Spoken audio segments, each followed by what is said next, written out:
Very good morning, students. How are you, children? Studying for your half yearlies?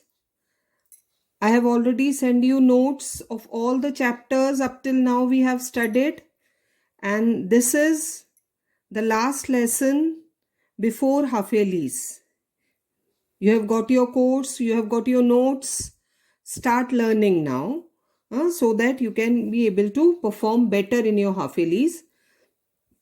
Today we will start with the lesson mineral and power resources. हम geography में resources पढ़ रहे हैं. Land resources पढ़ा, forest पढ़ा, wildlife के बारे में भी पढ़ा. Now we will read about minerals and power resources. Minerals very important part of a life. Just look around you where you are sitting just now. कितनी सारी चीजें हैं जिसमें अलग अलग मेटल्स और मिनरल्स यूज हुए हैं.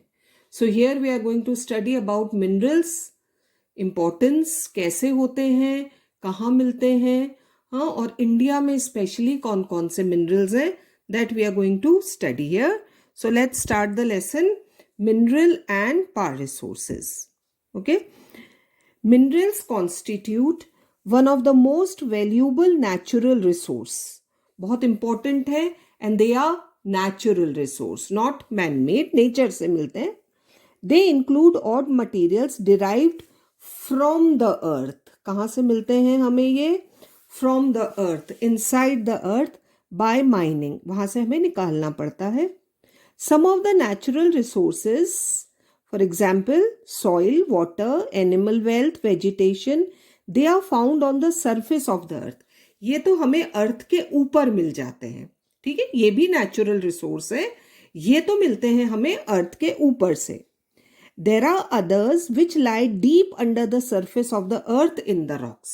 और कुछ ऐसे हैं रिसोर्सेज जो अर्थ के अंदर हैं, अर्थ के नीचे जो रॉक्स हैं उनमें से हमें वो मिलते हैं.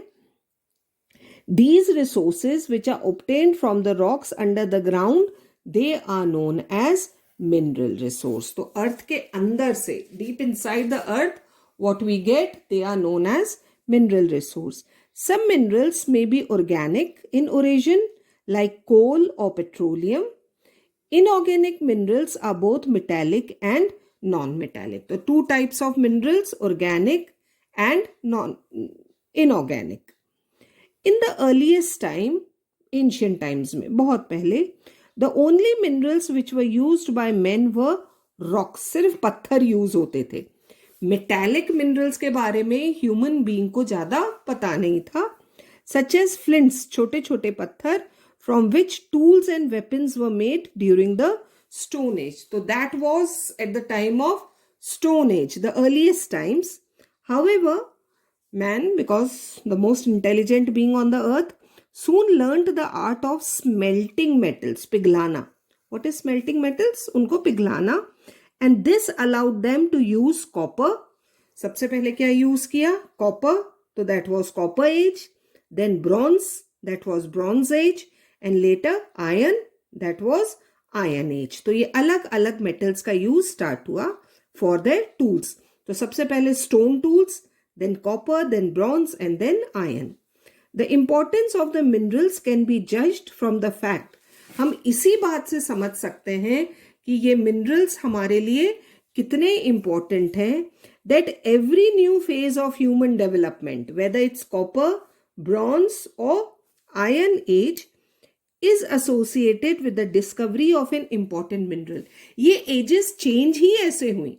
सबसे पहले कौन सी एज थी? Stone age. Then man learned how to smelt, है ना, मिनरल्स, मेटल्स. तो वो स्मेल्टिंग के साथ सबसे पहले copper, then bronze and then iron. तो एजेस के नाम ही देखो कैसे चेंज हो रहे हैं बाय मेटल्स. जो मेटल्स यूज होने लगे उस हिसाब से एज का नाम हुआ. तो कितने इंपॉर्टेंट है minerals. The metals which were first use. आप कहोगे मेटल मिनरल क्या हो रहा है? बच्चों, मेटल्स भी किसमें से are part of minerals only, उनमें से एक्सट्रैक्ट होते हैं. The metals which were first use were those which were found in abundance in the area where the knowledge developed. तो जहां जो मेटल मिलता था वहां के ह्यूमन बीइंग ने, वहां के मैन ने उसका यूसेज को समझा और उसको यूज करना स्टार्ट किया. For example tin, copper and iron were easily found in Europe. तो सबसे पहले इनका यूज कहाँ स्टार्ट हुआ? यूरोप में. एंड द मेडिटेरेनियन लैंड, सबसे पहले इनका यूज वहां स्टार्ट हुआ. Our modern world today depends much on the knowledge and application of metals and minerals. हम आज की लाइफ तो सोच भी नहीं सकते मिनरल्स और मेटल्स के बिना. They provide the basis of machinery. छोटे से छोटा tool.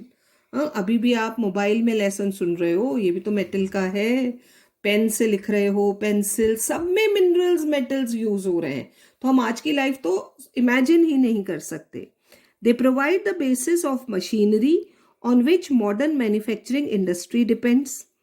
The ability to make steel from iron. Ion हमें अर्थ में से मिला और फिर उससे हमने क्या बनाया? स्टील बनाया. Has led to the manufacturing of locomotives. What are locomotives? Railway engines, steamships, cars, ornaments, cutlery, tools, etc. Long list of things जो स्टील से बनती हैं. Steel is used in bridge, building and construction industry also. Copper is useful for electronics. Tin for making cans for food preservation. Aluminium for lightweight manufacture like aircraft manufacture. Used in daily lives are also things used in daily life are also made of metals. For example, iron nails, steel utensils, etc. There are so many different things that are being made from metals. हमारी daily life में भी कितनी सारी चीजें हैं बच्चों जो metals या मिनरल्स से बनती हैं. Now we will read about the classification of mineral character. I'm sorry, सबसे अच्छा डेफिनेशन रह गई. What are minerals? सबसे पहले तो हम definition याद करेंगे.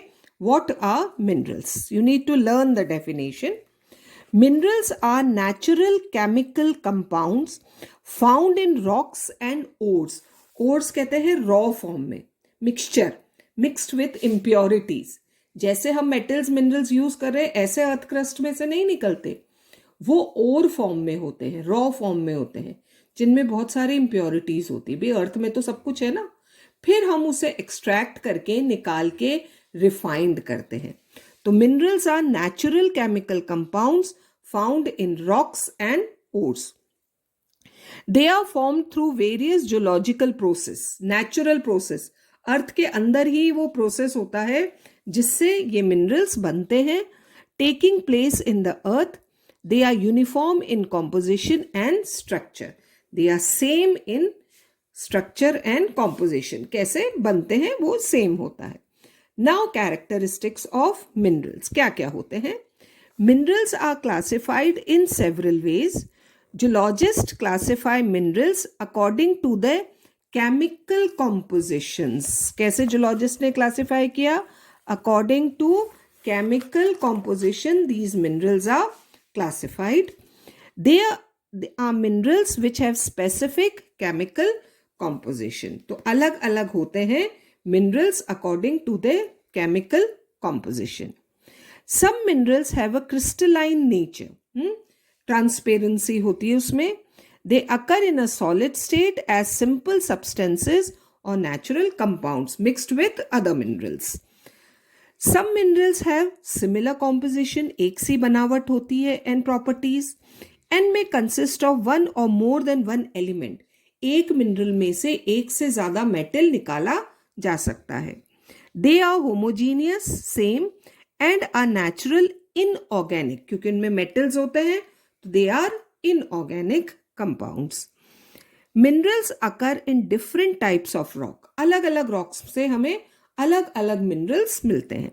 Some are found in igneous rocks and metamorphic rocks while others in sedimentary rocks. है ना, कुछ igneous rocks में मिलते हैं, कुछ metamorphic rocks में मिलते हैं और कुछ sedimentary rocks में मिलते हैं. Minerals extracted. What is the meaning of extracted? Taken out. अर्थ में से निकालते हैं, उसको क्या कहते हैं? Extract करना. Minerals extracted in their raw or natural state from the deep level of earth are known as mineral ores. ये जो अर्थ के अंदर से नेचुरली हम जो मिनरल्स निकाल रहे हैं ना, what are they known as, they are known as ores. अभी मैंने समझाया था ना, नेचुरल फॉर्म में मिक्स्ड विथ इम्प्योरिटीज, एक से ज्यादा मेटल्स भी हो सकते हैं. फिर हम उनको अर्थ में से निकाल कर, तो वो अर्थ में तो हमें रॉ फॉर्म में मिल रहे हैं, we are taking them out from the earth, फिर हम उन्हें यहाँ सेपरेट करते हैं, रिफाइंड करते हैं in our refineries. The ores contain some impurities which have to be processed before use. और ये काम कहाँ होता है? Refineries में. Minerals are identified on the basis of their physical and chemical properties. तो सब minerals की physical और chemical properties different होती हैं, उन्हीं के बेस पर उन्हें identify किया जाता है. Physical properties are, देखो क्या क्या है अब ये फिजिकल प्रॉपर्टीज में क्या क्या हो सकती हैं? They colour, hardness and solubility. Colour क्या होगा? जैसे कोल इज ब्लैक कलर और brown in colour, quartz is be red, black, pink और purple. It's given in your book, वहां पर. तो ये अलग अलग कलर के मिनरल्स हो सकते हैं.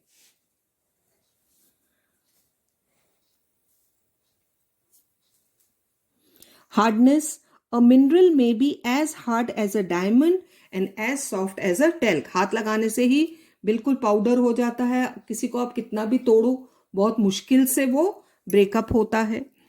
देन सॉल्युबिलिटी, पानी में, वाटर में कैसे मिक्स हो जाते हैं. Some minerals like common salt, gypsum and potash, salts are soluble in water but quartz is not soluble, and most of the minerals are or metals are non-soluble. Generally, minerals are classified into two categories, metallic and non-metallic. फिर हम इनको दो categories में divide करते हैं, metallic and non-metallic. Metallic minerals, जिसमें से metals निकलते हैं, they are those from which metals such as iron, copper, silver, gold are derived. वो तो होते हैं metallic minerals. These metals are strong, good conductors of heat and electricity and ductile. जिन्हें हम ductile means that they can be pressed or drawn into any shape without heat, है ना, ठोक ठोक कर पीट पीट कर शीट्स में, पतली शीट्स में कन्वर्ट किया जा सकता है. They are mostly found in nature as ores. तो ये जितने भी metallic minerals हैं, generally they are found in the form of ores. Metallic minerals can be further subdivided into ferrous. Ferrous means जिनमें iron content होता है, and non-ferrous जिसमें containing metals other than iron. तो iron जिसमें present है, they are ferrous minerals, और जिसमें iron के अलावा metals हैं, they are non-ferrous minerals. Some common ferrous minerals are iron ore, manganese ore, chromite, pyrite, nickel and cobalt. Some non-ferrous metals are gold, silver. They are also known as precious metal, copper, lead, bauxite, tin and magnesium. Minerals which are in general more valuable than non-metallic ores. है ना, ये सब आते हैं metallic and non-metallic, और ferrous और non-ferrous. Now, non-metallic minerals are used widely. Metallic minerals are more in general valuable than non-metallic. और non-metallic minerals जो कि बहुत ज़्यादा यूज में लिए जा रहे हैं, they include limestone, nitrate, potash, mica and gypsum. ये सब क्या है बच्चों? Non-metallic minerals. Some metals are heavy like iron and some are light in weight like aluminium, and apart from them these are alloys. जैसे bronze है, bronze in underline कर लो. Bronze is an alloy of copper and tin. 2 या 3 minerals को या metals को मिलाकर जो बनता है उसे हम क्या कहते हैं? alloy. और सबसे कॉमन है ब्रॉन्ज, जो कि कॉपर और टिन को मिलाकर बनाया जाता है. Coal and petroleum are mineral fuels, जिन्हें हम फॉसिल फ्यूल्स भी कहते हैं. They are found in sedimentary rocks. Coal and petroleum हमें कहाँ मिलता है? सिर्फ इन सेडिमेंट्री रॉक्स. तो this was classification of various characteristics of minerals, है ना. तो will stop our lesson for the day here, and from tomorrow we'll start with mining. Till then, keep reading and learning also, students.